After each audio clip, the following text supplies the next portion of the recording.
this right? Your name really Paterson? My real name is Paterson. Well, that's kind of crazy, right? Working on a poem for you. A love poem? Yeah, I guess if it's for you, it's a love poem. Well, that's a scene from the movie Paterson, a man who finds poetic meaning in his very ordinary life. Talking about poetic meaning, let's bring in Eli Glasner right now, our film critic. There we go. So Paterson is the name of the movie. What's the story all about?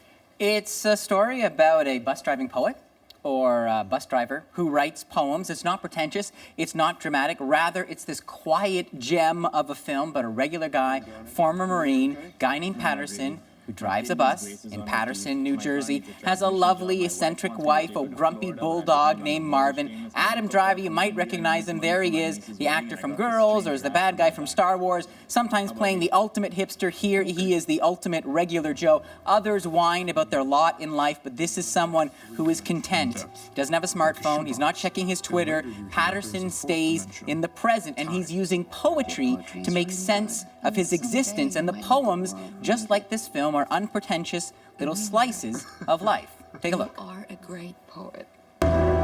When you're a child, you learn there are 3 dimensions: height, width, and depth, like a shoebox.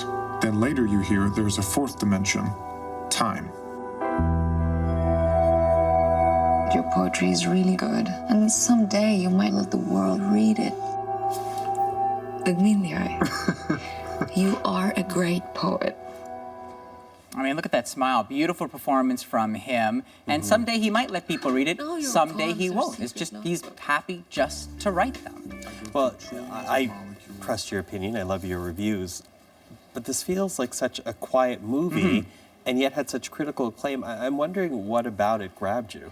I mean, I think it is that quietness. I think it is that it's satisfied just to shine a light on the beautiful moments of just everyday life. This is a slow film, a quiet film. It's from director Jim Jarmusch. He is fully in control, giving us the poetry in Pattern's life. So he wakes up, he drives the bus, he eavesdrops on customers, he writes a poem, he goes for lunch, after dinner, goes home, walks Marvin, sees his wife, goes to the bar, wakes up, and does it again and again. There's no major crisis, but there's these moments of reflection, and we see those poems on the screen. We see him working them out in his mind, kind of discovering the lines as we hear them for the first time. And the director, Jarmusch, has littered this film with coincidences, with motifs, and repeating things like twins and reflections. And this is the poetry of life, of Paterson who lives in Paterson, of a poet who meets poets. It's like the universe is sharing a private joke with him. It is a pitch-perfect performance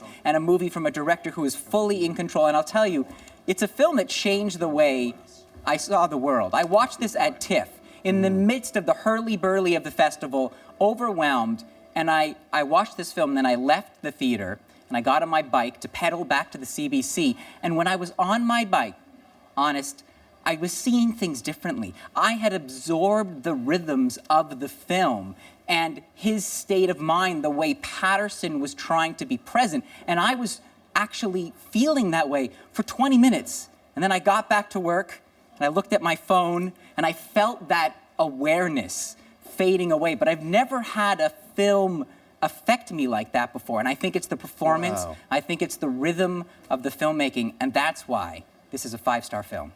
Wow. Well, your answer was poetic, so I appreciate that, Eli. Thank you. My pleasure.